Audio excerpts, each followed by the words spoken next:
지금 우리가 구약의 질문들을 살펴보고 있습니다. 특히 우리가 쉽게 지나칠 수 있는 구약의 질문들, 그 의미와 목적이 무엇인가 우리가 간단히 살펴보고 있습니다. 그래서 첫 번째, 왜 악인은 형통하고 의인은 고통을 받습니까? 라는 이 제목으로 살펴보기로 했고요. 혹은 내가 누구이기에, 여호와가 누구이기에, 이 대립되는 질문에 대해서 살펴보기도 했습니다. 그리고 또한 애굽에 매장지가 없어서 우리를 이 광야에서 죽게 하느냐, 이 제목으로 살펴보기도 했습니다. 또 우리 다른 질문도 있지만 오늘은 특별히 우리가 이방 땅에서 어찌 여호와의 노래를 부를까? 과연 이게 무슨 의미인가? 우리가 어찌 우리 본토 땅 아닌 이방 땅에서 하나님의 노래를 부를까? 아니 다른 곳에서 하나님을 찬양함이 무엇이 잘못됐는가? 생각해 볼 수 있는데 이 질문의 의미가 무엇인가 살펴보기 원합니다. 또한 우리가 언젠가 또 내가 무덤에 내려갈 때에 나의 피가 무슨 유혹이 있으리요? 라는 이 질문도 나옵니다. 이 질문도 과연 그 의미가 무엇이고 왜 이렇게 질문하는가 이 한번 살펴보기를 원합니다. 여러분, 질문들은요 단순하지가 않습니다. 정말 깊이 있는 질문은 상대방을 꼼짝 못하게 하기도 하지만 상대방을 감동시키기도 합니다. 그렇죠? 그래서 제가 늘 강조하듯이 질문을 잘하면 벌써 50점을 먹고 들어가는 겁니다. 그리고 답보다도 더 유명한 것은, 더 사람들에게 기억 남는 것은 정말 은혜롭고 명쾌하고 사람들을 감동시키는 질문입니다. 제가 근래에 한국에 인사청문회가 있어서 한국 국회의 인사청문회를 잠깐 봤어요. 뭐 실시간을 본 건 아닌데 뉴스를 잠깐 보면서 봤는데 제가 그것을 보고 웃지 않을 수가 없었어요. 이 웃음은 즐거워서 웃는 웃음이 아니라 실속.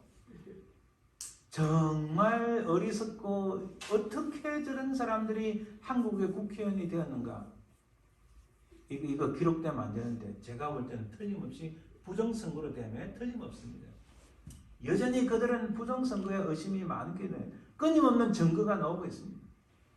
어쨌든 그들이 하는 질문을 보니까요. 자기 생각에 사로잡혀서 상대방에 대해서 정말 감동을 주든 상대방을 꼼짝 못하게 하든 그런 질문을 해야 되는데 이것은 초등학교 교실 안에서 이루어지는 것도 아니고 한국의 가장 최고의 지성이라고 최고 많이 배웠다고 하는 바로 그 국회 회관에서 이런 질문들이 나오니 제가 실소를 금치 못했습니다. 가장 빵 터진 것은 이모 교수를 이모라고 생각하니까 세상에 저 친구가 머리에 뭐가 들었는가 이모 교수가 무슨 말인지도 모르고 이모라고 이야기하니 그러니까 어떤 사람이 고모 교수는 고시성을 가진 사람 말하거든요. 그러면 고모라고 생각하고 조모 교수라면 조모 할머니를 생각하겠다. 이런 말까지 있었어요. 그러니까 얼마나 국민들의 비난을 받습니까? 얼마나 우스갯소리가 되고 심지어는 개그 콘서트보다도 더 못하다. 여러분 개그 콘서트가 너무 좌파적으로 넘어가다 보니까 시청률이 제로가 돼버렸어요. 그러니까 방송국에서 폐지시켰는데 폐지시킨 이유가 뭐예요? 광고가 안 들어오니 광고 안 들어오면 그 의미가 없거든요. 그러니까 폐지시켜버려요. 한국의 코미디 프로가 지금 하나도 없어요. 정말입니다. 시청률이 1% 제로를 떨어지니까 지금 미국 보세요. 시청률이 95% 떨어지는 그 방송국 좀 있으면 제가 볼 때 문 닫아요. 어딘지 제가 말하는 거 다 알 겁니다. 시청률이 95%나 떨어졌어요. 자기들도 그 애플 TV 또 뭐 넷플릭스 이런 거 흉내내가지고 CNN 플러스를 만들었는데 한 달 만에 문을 닫았어요.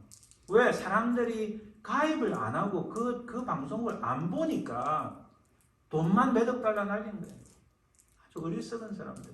자, 여기서 문제의 핵심 뭔가를 잘 간파를 하고 상대방의 마음을 움직이든지 상대방의 지성을 움직이든지 이렇게 해야 되는데 이런 어리석은 질문은요 전혀 가치가 없다는 것을 볼 수 있습니다. 여러분 답변을 요구하는다 싶은 질문도요 평범해 보이지만 따지고 보면 결코 단순하지가 않다는 겁니다. 제가 다음에 한번 예를 들겠지만은 제가 제 와이프 보고 You love me? You love me? 전혀 다르잖아요. 그죠? 똑같은 말이지만은 의미는 달라 보이는. 그래서 질문은 굉장히 중요합니다. 성경에 나오는 이 질문은 사람이 질문을 하든 사람이 하나님께 질문을 하든 하나님께서 사람에게 질문하든 그 뒤에 백그라운드에는 굉장히 중요한 의미가 있다는 거예요. 그 목적이 있다는 거예요. 하나님께서 제가 우리 차후에 살펴보겠지만 하나님께서 인간에게 하신 첫 번째 질문이 무엇입니까? 첫 번째 질문. 아담에게 하셨어요.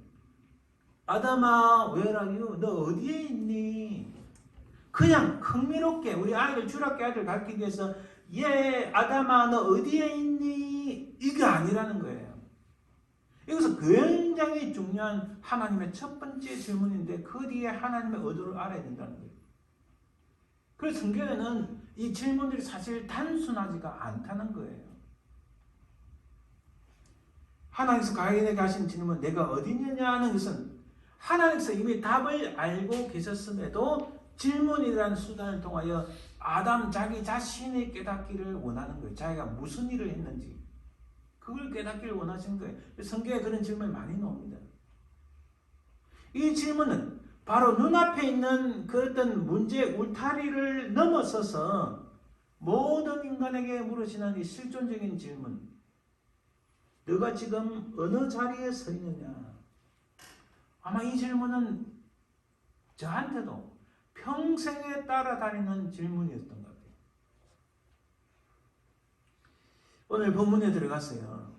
이들은 바빌론 강변에서 회상하고 통곡한 내용으로 시작합니다. 오늘 본문이. 자, 그들의 질문이 첫 번째 그들의 질문이 뭔가? 왜 하나님께서 우리를 버리셨는가? 이 복선을 깔고 질문합니다. 여러분 시편 40편 3절에 보면 사람들이 종일 내게 하는 말이 내 하나님이 어디 있느냐 하오니 내 눈물이 주야로 내 음식이 되었나이다. 왜 이들이 그렇게 생각하는가? 그것은 BC 586년경에 바빌론, 우리 일반 세계사 책에는 신바빌로니아라 되어 있어요. 이 신바빌로니아 제국에 의해서 멸망했습니다. 완전히 괴멸되었어요. 그리고 그들이 수많은 사람들이 적어도 5만 명이, 여러분 지금의 5만 명하고 그 당시 5만 명하고는 숫자 개념이 다릅니다. 전혀 달라요. 5만 명이 지금의 그 바빌론 제국으로 이 강가는요, 강변이라는 것은 유프라데스 강과 티그리스 강인데 대략 이 두 강을 말합니다. 그 유프라데스 강 거기 지금 현재 이라크 땅 정도를 말합니다. 그 이라크 땅으로 사람들이 한 5만 명 정도 포로로 잡혀가서, 여러분 포로는 종보다도 못합니다. 이민자가 아니에요. 포로는 언제 죽을지 모르는 신분입니다. 그들이 잡혀와서 그 두 강 사이에 머물렀는데 그 바로 티그레스 강, 유프라데스 강 그 근처에 살았는데 그들이 강변가에서 나와서 눈물을 흘립니다. 왜 하나님께서 우리를 버리셨는가? 여기서부터 질문을 시작합니다. 이 질문이 구약에 많이 나옵니다. 특히 선지서에 보면 이 관련된 질문이 나오는데 이 질문은 사실은 자기 자신들과 자기들의 조상들이 하나님 앞에 죄를 범했다는 사실을 깊이 인식하지 못한 질문이고 또 이 질문은 자기들의 죄악을 인식을 깨달았지만은 그럼에도 불구하고 하나님께서 왜 우리를 버리셨는가 그 가장 중요한 내면에 깔고 지금 이 시인이 말을 하고 있는 거예요. 그래서 시편 40편 3절 말씀과 동일한 겁니다. 내 하나님이 어디 있느냐? 너희들은 최고의 신, 너희들을 모든 세상의 기적을 일으켰다는 너희들의 하나님은 어디 있느냐? 여러분 지금 동일합니다. 사람들이요, 우리 크리스천들에게 첫 번째 하는 질문은 Show me the money가 아니고 show me the God, show me the your God. 우리에게 너의 하나님을 보여달라. 지금 너가 믿는 하나님이 계시다면 왜 세상에 이런 악한 일이 많이 일어나는가? 그런 질문을 해요. 가장 근본적인 질문을 합니다. 그러면서 그들이 생각하는 것은 우리를 하나님께서 어떻게 회복하시려 하나이까? 자, 왜 우리를 버리셨나이까 해서 거치면 문제가 됩니다. 그러나 그 한 걸음 더 나가서 하나님 어떻게 우리를 회복시키려 하시나이까? 그래서 여러분 이 선지서에 많이 나오는데 선지서 특히 스바냐서에 보면은 이스라엘의 남은 자는 그들을 두려울 자도 없으리라. 이스라엘 양 여호와가 내 가운데 계시니 내가 다시는 화를 당할까 두려워하지 아니할 것이라. 내가 그때 너희를 끄고 그때 너희를 모을지라. 자, 이들이 포로로 잡혀왔지만 그 전에 선지자들이 하신 말씀을 기억합니다. 하나님 스바냐 선지자를 통하여 그때 우리를 모을 것이라고 우리를 회복시킬 것이라고 말씀을 하셨는데 그때가 언제고 어떻게 우리를 회복시키려 하십니까? 바로 이 질문들이 그들 속에 있어서 그런 가운데 이 질문과 더불어서 그들의 애환과 통곡을 하고 있는 것이 오늘 137편 시편입니다.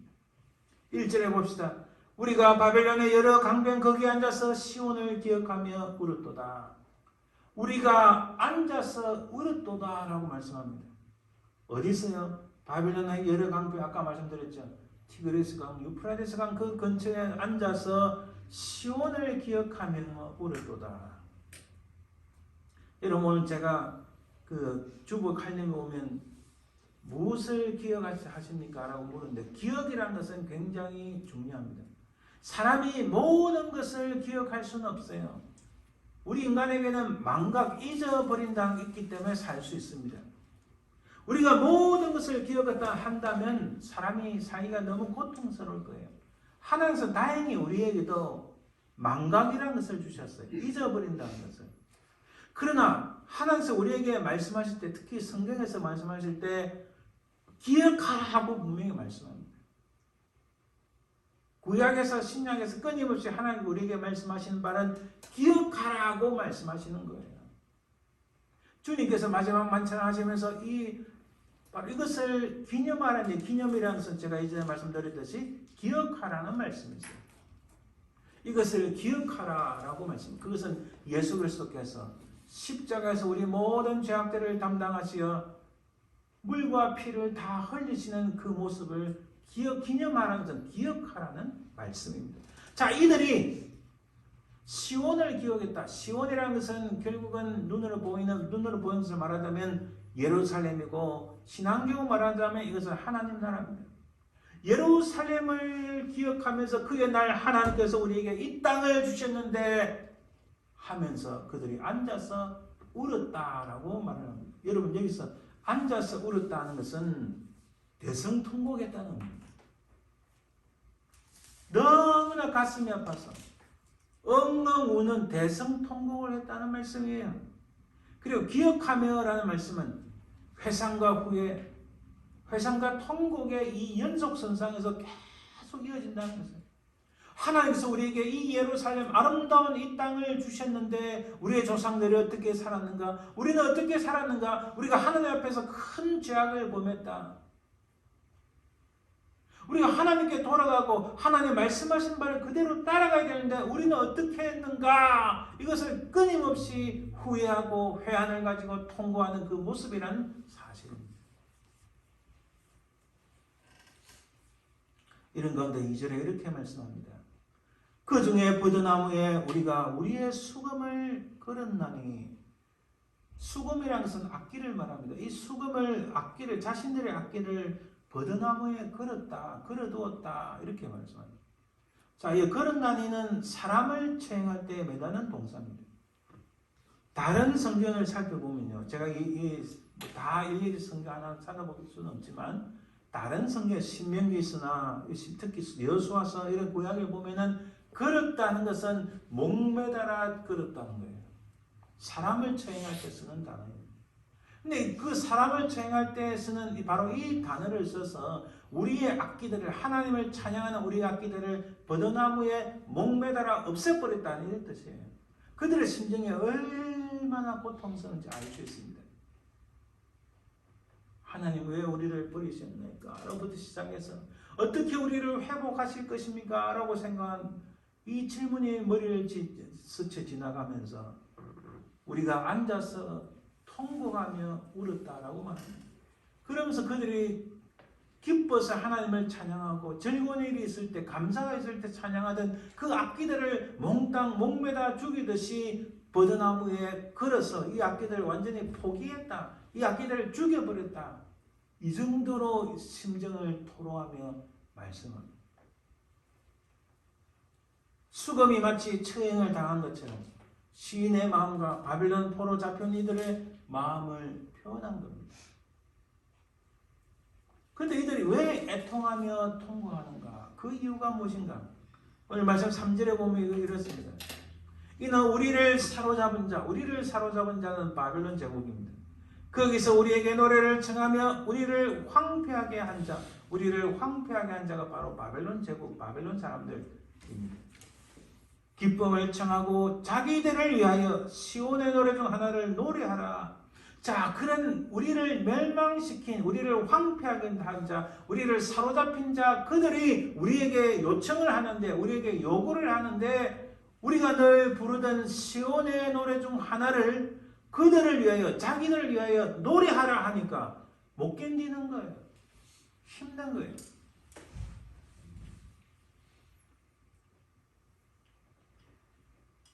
이들의 마음이 얼마나 고통스러운지 그들을 표현합니다.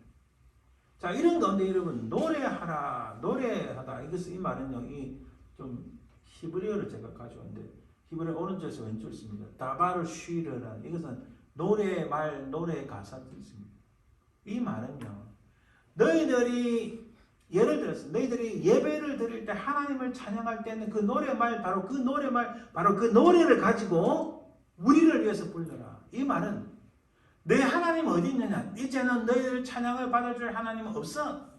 우리가 너희들의 하나님이야. 그러니까 옛날에 너희들 땅에서, 너희들 고향에서, 예루살렘에서 하나님을 부르던 바로 그 노래말로, 바로 그 노래로, 그 찬양곡으로 이제는 우리를 위해서 불러라. 이런 뜻이에요. 그 말은 야, 너희들 하나님이 어디 있어? 이제 우리를 위해서 불러. 우리를 위해서 부르면 우리들이 너희를 테이크해 주겠다. 너희들 도와주겠다. 너희들이 원하는 거 주겠다. 이런 의미가 들어있는 거예요. 이 시온의 노래는 여호와의 노래입니다. 오직 하나님만이 받으실 수 있는 그런 찬양의 곡이었습니다. 이것은 성전에서 하나님을 찬양하는 노래였습니다. 그것을 역다에서는 하나님의 노래라고 말했습니다. 또 우리 출애굽기 보면은 출애굽기 15장에 모세의 노래가 나옵니다. 출애굽기 15장에 보면 모세의 노래는 이것은 하나님께서 기적을 일으키시고 10가지 재앙을 일으키시고 홍해를 가르시고 이런 놀라운 하나님의 놀라운 기적 같은 역사를 일으키는 한데 모세가 하나님을 찬양하는데 그 출애굽기 15장 1절에 여호와께 노래하니 이것은 백성들과 자기 자신을 위한 노래가 아니라 오직 하나님께 드리는 찬양의 노래였다는 것입니다. 바로 그와 같은 것입니다. 어찌 보면 이것은 하나님께 드리는 이 찬양의 노래가 여호와의 노래가 어쩌면 자기들의 애국가가 아니었을까요? 그죠? 우리 생각해 봅시다. 우리가 포로로 잡혀갔는데 너희들 그 부르던 애국가, 너희들 그렇게 좋아하던 노래, 이제 너희들 나라가 없어졌으니까 이제 우리를 위해 불러라. 우리가 너희들을 도와줄게. 우리를 숭배해라. 우리를 예배해라. 이런 모습인 거예요. 이런 모습 속에서 시인의 감정, 이 시를 얻는 이 사람, 이 백성들의 마음은 어땠을까요? 정말 고통스러웠을 겁니다. 이런 가운데 이 예루살렘을, 그 옛날 하나님께서 그들에게 허락하신 예루살렘을 기억합니다. 이 예루살렘을 기억하면서 이 시인은 오늘 시편 137편의 주인공은 신앙적인 결단을 내립니다. 신앙적 결단을 내린 그 내용, 봅시다. 4절에 우리가 이방 땅에서 어찌 여호와의 노래를 부를까? 오늘 설교 제목입니다. 자, 보세요. 바벨론 제국 사람들이 자기들을 잡아왔고 자기들이 이제 바벨론 강변 옆에 사는데 참 삶이 녹록지 않습니다. 굉장히 고통스럽고 힘들고 애통함이 넘쳐납니다. 사는 그 자체도 힘들지만은 나라가 망했고 또 자기들 잡혀온 것을 보니까 너무 고통스러워서 이 모습 속에서 그들이 우리를 위하여 그 옛날 너희들이 하나님 앞에서 너희들의 그 성전에서 드리던 그 찬양이고 이제는 너희들 하나님 어디 있느냐 우리를 위해서 불려라 이렇게 말을 하니까 이들이 이렇게 이런 결단을 내립니다. 우리가 이방 땅에서 어찌 여호와의 노래를 부를까? 여러분 이방 땅에서 여호와의 노래를 부를 수 있습니다. 그러나 이들이 처한 상황은 자기들을 위하여 하나님의 노래를 불러라 하니까 못 부르겠다는 뜻입니다. 그래서 우리가 이방 땅에서 어찌 여호와의 노래를 부를까 이 말씀은 아무리 우리가 그래도 그렇지 우리가 부족하고 죄가 많고 하나님께서 버린 듯 하지만 그러나 이 여호와의 노래 하나님의 노래를 어찌 저들을 위해서 부를 수 있을 것인가 결단코 우리는 부를 수 없다라고 하는 말씀이에요. 질문식으로 했지만은 이 질문은 자신들의 결연한 자신들의 단호한 결심을 드러내는 겁니다. 그 결단을 드러내는 말씀인 거예요. 5절 6절에 봅니다. 예루살렘아 내가 너를 잊을진대 내 오른손이 그의 제주를 잊을지로다. 내가 예루살렘을 기억하지 아니하거나 내가 가장 절구하는 것보다 더 절구하지 아니할진대 내 혀가 내 입천장에 붙을지로다. 조금 말이 헷갈리는데 여기서 쉽게 우리 그 현대의 성경을 봅시다. 예루살렘아 내가 너를 잊는다면 내 오른손이 수금 타는 법도 잊어버리기를 원하노라. 이 말씀은 뭐예요? 우리는 부족하고 연약하고 죄가 많지만 하나님께서 우리를 버린 듯 하지만 그러나 그 옛날 우리 백성들을 돌아보시고 이 아름다운 땅 예루살렘과 그 땅을 주신 그 하나님의 은혜 우리는 잊지 않겠다 이런 뜻이에요. 그리고 6절에 내가 너를 기억하지 않거나 내가 너를 가장 큰 기쁨으로 여기지 않는다면 내가 다시는 노래를 부르지 못하게 하라. 이 말씀은 뭐예요? 이들에게는 예루살렘이 그들의 신앙의 중심입니다. 곧 이들의 말은 오늘날 이 새로운 언약 하나님의 새로운 언약 신약시대 살아가는 우리가 이렇게 해야 될 말은 우리가 아무리 어려운 고통을 당하고 힘든 일 당하고 악한 자들이 우리를 유혹하고 미혹하고 우리를 넘어뜨리려 하나 그러나 우리는 하나님 나라를 바라보며 하나님을 위한 찬양을 가지고 이 악한 자들을 찬송할 수 없다. 나치가 온 땅을 덮으려 했을 때 한 젊은 목사님이 내가 어찌 하나님을 찬양하냐 이 곡으로 너희들을 찬양하냐 결국 순교를 하셨지만은 바로 그 모습입니다. 내가 하나님께서 은혜 주신 그 예루살렘 땅 하나님이 약속하신 그 시온의 땅 예루살렘을 기억하지 않는다면 나는 다시는 노래를 부르지 않게 하겠다. 오늘 우리도 그렇습니다. 하나님 갈수록 악해지는 이 땅에서 나는 오직 하나님만을 찬양하지 사람을 위한 찬양을 하지 않겠습니다 하는 것과 동일한 거예요. 할렐루야. 찬양을 연주하는 성과 찬양을 부르는 혀는 오직 하나님을 위한 것임을 증거하는 겁니다. 만약 그 충성심이 조금이라도 변한다면 차라리 사용할 수 없는 불구가 되어야 마땅하다. 그래서 그들은 이 악기를 버드나무에 목매어 달아버렸다. 그리고 내가 예루살렘을 기억하지 않는다면 하나님 은혜를 기억하지 않는다면 난 차라리 찬양을 하지 못하는 내 혀가 끊겨 나갈지라도 불구가 되겠다라고 결연한 단호한 결단을 내리는 모습인 거예요. 이 뒤에는 굉장한 의미가 숨어 있는 겁니다. 단순히 우리가 이방 땅에서 어찌 여호와의 노래를 부를까 하는 질문이 단순한 게 아니라 어떤 일이 있어도 나는 하나님만을 찬양하겠다는 결연한 단호한 결심이 그 질문 뒤에 숨어 있다는 것을 우리는 발견할 수 있습니다. 할렐루야. 그러면서 이 시인은 그 마음이 너무 고통스러워서 이 원수들에 대한 저주를 합니다. 하나님의 공의를 강구합니다. 여호와여 예루살렘이 함락되던 날에 자, 현대의 성경입니다. 에돔 사람들의 한 짓을 기억하소서. 그들이 예루살렘을 헐어라, 그 기초까지 헐어버려라. 그들이 이렇게 말했습니다. 바벨론아, 너는 멸망할 것이다. 내가 우리에게 행한 대로 갚아주는 자가 복이 있으리라. 내 아이들을 잡아다가 바위에 메어치는 자가 복이 있으리라. 여러분, 우리 이 시대에 얼마나 수많은 악한 자들이 악행을 행하며 하나님을 모독하고 하나님을 밀어내며 하나님을 배척하려고 합니까? 바로 이런 모습 속에서 우리는 바라봅니다. 주님께서 이 땅에 색한감이 재림에 오실 그때에 우리 주 예수 그리스도의 백보자 심판에서 모든 악한 자들을 멸하시고 하나님의 공의가 세워질 줄 믿습니다. 지금 바로 이 시인이 바로 그런 하나님의 공의를 바라보면서 말씀하시는 거예요. 이 시인의 그 상황이 어떨까요?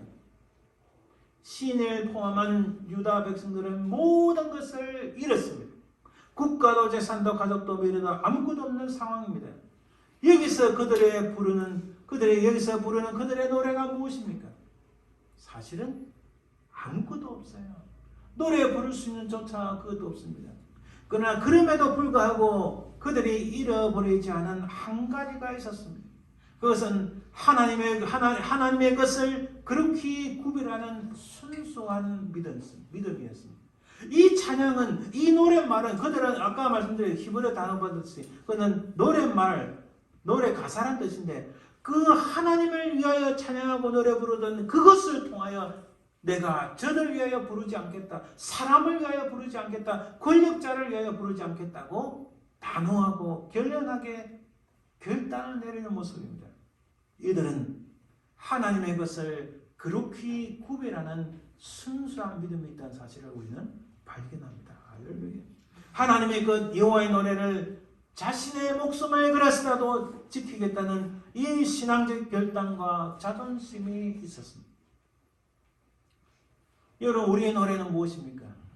영혼의 겨울, 소망 없는, 아무런 희망이 없는 바벨론 강가에 앉아 있을 때 그때 부르는 저와 여러분의 노래는 과연 무엇인가요?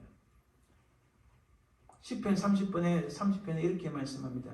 주께서 나의 슬픔이 비하여 내게 춤이 되게 하시며 나의 베옷을 벗기고 기쁨으로 띄우셨나이다. 우리는 이런 확신을 가져야 됩니다. 우리가 슬픔 속에 있지만 하나님께서 우리의 그 슬픔이 우리의 춤이 되게 하시고 우리의 베옷을 벗기지만 그러나 기쁨으로 띄우셨다 하는 이 놀라운 간증의 말씀이 우리의 믿음, 우리의 모습, 우리의 고백이 될 줄 믿습니다. 우리가 이방 땅에서 어찌 여호와의 노래를 부를까? 이 말씀은 결국은 거룩한 결단과 자존심이 있어야 합니다. 잘못되었다는 것은 잘못되었다고 말할 수 있어야 하며 반대로 거룩한 것을 거룩하다, 참된 것을 참되다고 말할 수 있어야 됩니다. 이제 말씀의 결론을 내립니다. 이 종말의 시대에 저와 여러분들의 이야기는 무엇인가요? 세상이 갈수록 더 악해지고 있습니다. 여러분, 제가 진짜 말로 설명할 수 없는데 어찌 미국에서 이런 일들이 일어나는가? 하나님께서 엄청난 축복을 주신 이 땅, 여전히 지금도 하나님 주시는 그 복으로 말미암아 강력한 나라가 되었고 또 수많은 교회들의 부흥들이 일어난 이 땅에서 하나님을 대적하는 cancel the culture, wokeism, 동성애 문제, 이루 말할 수 없는 악한 것들이 수없이 일어납니다. 그 뒤에는요, 이 철학적으로 보면 그 뒤에는 사회주의와 공산주의 철학의 바탕이 두고 있어요. 그래서 그것은 하나님 나라를 파괴하는 겁니다. 그 뒤에는 곧 악한 사단이 숨어 있는 거예요. 악한 사단이 숨어 있는 걸 모르고 그 길을 따라가는 깨닫지 못하는 수많은 크리스천들도 있어요. 제가 이야기했잖아요. 우리 가까이 계신 분도 그거를 못 보니까 그게 옳다고 가라는데 여러분, 그거는 가짜예요. 가짜. 나중에 잘못 따라가면요, 자기 자손 전부 다 폐가 망신합니다. 모든 게 다 달아나요. 주님께서 이 땅에 다시 오실 그때 어떻게 할 거냐고요. 이런 세상 속에 살아가지만은 오늘 시편 137편에 나오는 이 시인처럼, 이 이스라엘 백성들처럼 하나님, 나는 오직 하나님, 그 하나님 찬양하는 찬양의 그 노랫말로 오직 하나님을 찬양합니다. 오직 하나님만을 찬양합니다. 난 사람을 위해 찬양하지 않습니다. 권력자를 위해 찬양하지 않습니다. 이런 순수한 결단의 믿음이 필요한 시대입니다.